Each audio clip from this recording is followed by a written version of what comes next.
notre exigence d'un autre avenir. Chaque semaine, nous recevons des lots de mauvaises nouvelles. Calcit, LMK, Volkswagen, Arcelor, Caterpillar. Combien de restructurations, combien de fermetures leur faudra-t-il pour comprendre que l'austérité, ça ne marche pas. Ça ne marche pas en Europe, ça ne marche pas en Belgique.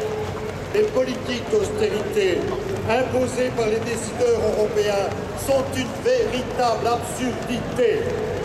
Elles sont socialement insupportables, car elles s'attaquent à notre sécurité sociale, à nos revenus, à nos conditions de travail. Et en plus, elles sont économiquement contre-productives.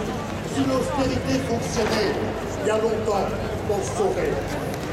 Plus de 26 millions de chômeurs en Europe, dont 6 millions de jeunes de moins de 25 ans. C'est ça l'avenir qu'ils nous proposent. Il nous faut leur ouvrir les yeux et les oreilles. Les décideurs qui participent au sommet doivent entendre la voix de la réalité, notre voix.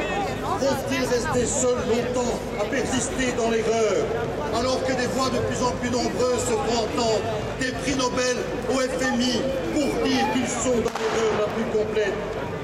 Aujourd'hui, c'est l'idée même européenne, c'est l'idée de démocratie européenne qui est en danger. Il faut d'urgence, radicalement, changer de cap. Plus que jamais, nous avons besoin d'une véritable politique industrielle européenne articulée avec des politiques nationales et régionales. C'est seulement comme ça que nous pourrons entrer dans une nouvelle révolution industrielle basée sur une croissance durable, respectueuse des générations futures, une économie pauvre en carbone mais riche en emplois. Pour cela, il faut changer radicalement le sens de l'économie, mettre un terme au dumping social, aux restructurations compétitives. Il faut mettre un terme à cette économie de guerre qui met en concurrence les salariés européens. Ce que nous voulons, c'est une économie de la coopération. Ce que nous voulons, c'est une Europe qui donne un avenir aux jeunes et aux moins jeunes.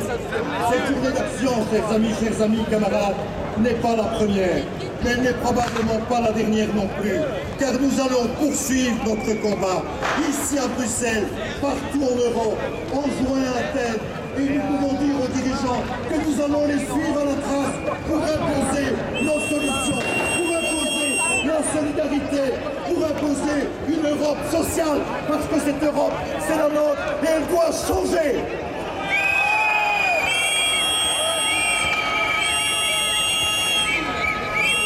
Beste vrienden, chers amis, beste kameraden, chers camarades. Dans une véritable Europe sociale, il n'y a pas de place pour une politique d'austérité aveugle. Il n'y a pas de place pour la pauvreté. Il n'y a pas de place pour un taux de chômage aussi élevé. Nous voulons plus d'investissement dans les dépenses sociales, plus d'investissement dans les emplois verts.